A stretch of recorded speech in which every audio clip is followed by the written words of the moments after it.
So maybe we can start with the first question. How do NATO and US view the development of Russian influence in Montenegro?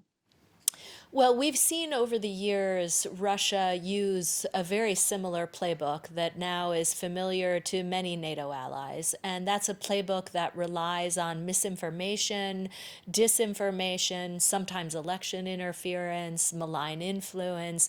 They do their very best to try and divide the NATO allies from one another and interfere in the sovereign affairs of individual countries.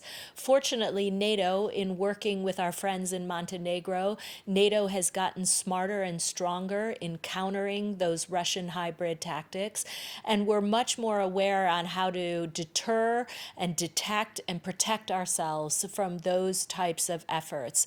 We look forward to continuing to work with Montenegro on this challenge, and we will continue to focus as allies on regional stability across the Balkan region. We keep on hearing that Russia will try to interfere Montenegro's election process. So do you share these concerns? Well, sadly, this is a tool that the Russians prefer to use. They do their very best to interfere in other countries' elections.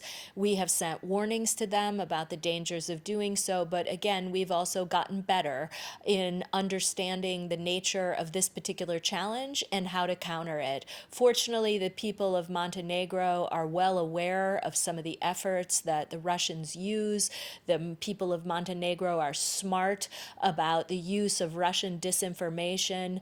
We're all getting better and stronger at not only transparency, but media literacy, and we'll continue to make this a transatlantic priority going forward. Which leads me to my next question, which you partially actually answered. What steps is the alliance taking in order to counter a Russian influence in the Western Balkans?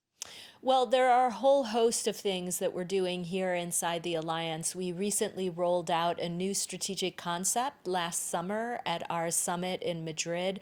This is kind of the mission statement for the Alliance. And in that strategic concept, we focus a lot on the threat stemming from Russia and all of the hybrid tools that Russia relies on. Here at NATO, we've made some significant strides forward. We're much better in countering cyber attacks, for example.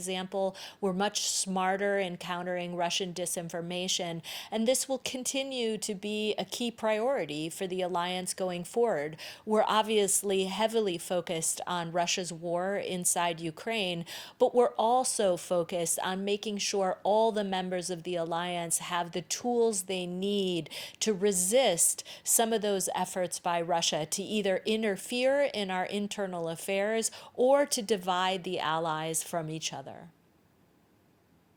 So last year we actually marked 5 years since Montenegro joined NATO. We also have more than a century-long relations with US. Where do you see space for progress or improvement of relations with Montenegro?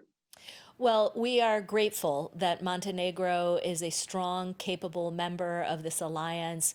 We are so grateful that we have so much good work to do on our shared values, that Montenegro has been so forward-leaning in its support for Ukraine, that it's hosting refugees and has also provided important security assistance.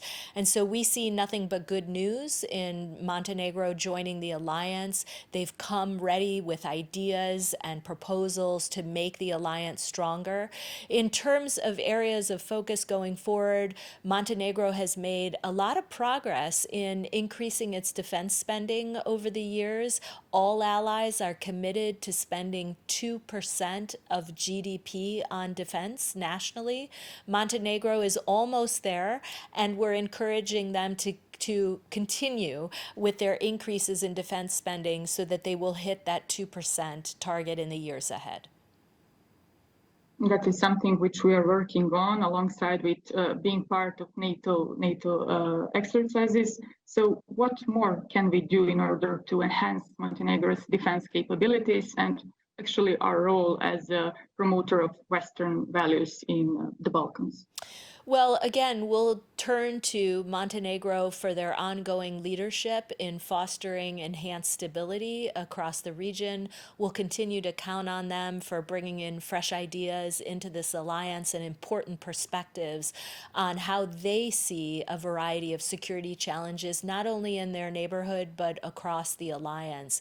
In terms of looking out over the horizon, I would say because so many of us are providing important security assistance to Ukraine, increasingly allies are talking about some of the declining stocks that they have in their own capitals because countries like Montenegro or Estonia or the United States or Great Britain have provided, for example, munitions. We now have a case where some countries now have some shortages that will have to be addressed. So we will work with Montenegro and other countries that have given important support to Ukraine to make sure that they have what they need at home to continue to protect their own territory from any form of aggression.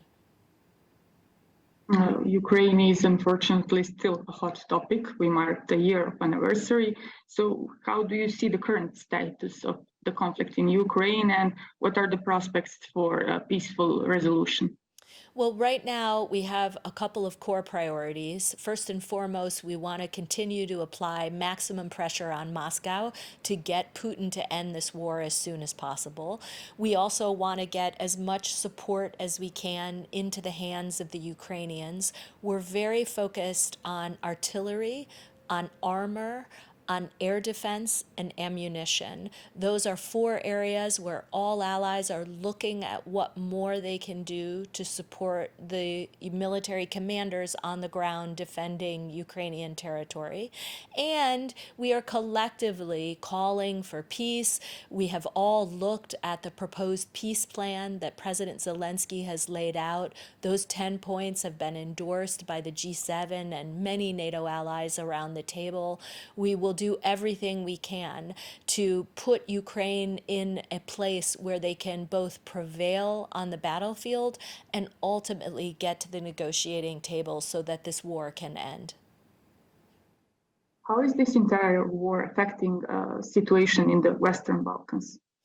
Well, what it's doing is we are seeing cases where Russia is continuing its efforts to sow divisions across the neighborhood and the region. Russia continues to rely on a full spectrum of hybrid tactics to try and breed instability across the region. And we are all feeling the real weight of this conflict each and every day. Obviously, we want to see it end. It's tragic that we had to hit the 1 year mark, that we're still facing a situation where Ukrainians have to defend their territory from Russian aggression. So we will do a couple of things. We will continue to stand with Ukraine, but we will also call out Russia when it attempts to sow divisions across the alliance or to fuel instability across the Balkans. Maybe for the end, one general questions. What are, besides the obvious current security challenges in Europe, and what is the role of NATO and its allies in dealing with them? Well, NATO is really a unique organization in the sense that it shows an ability to do multiple things simultaneously. Americans like to use an expression that's called walking and chewing gum at the same time. And by that, we mean that the NATO alliance, for all the obvious reasons, is focused each and every day on Russia's war of aggression inside Ukraine. But this alliance also has the capacity and the willingness and political will to look at a whole host of other challenges. We regularly look at things like climate security and the Arctic. We look at the neighborhood that Montenegro finds itself in, ensuring that we can continue to foster stability there. We look at the Mediterranean and make sure that that neighborhood is safe and those countries have what they need. And we look at things like women, peace, and security as a shared challenge and an area where we all want to turn turn our attention.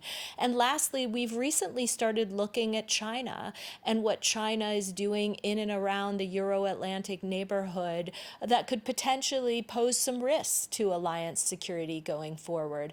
So I am reassured by this alliance's ability to focus on multiple things at once. We like to say here at NATO that the alliance has a 360-degree approach to security. And again, we're so grateful for Montenegro's role in taking on all of those challenges.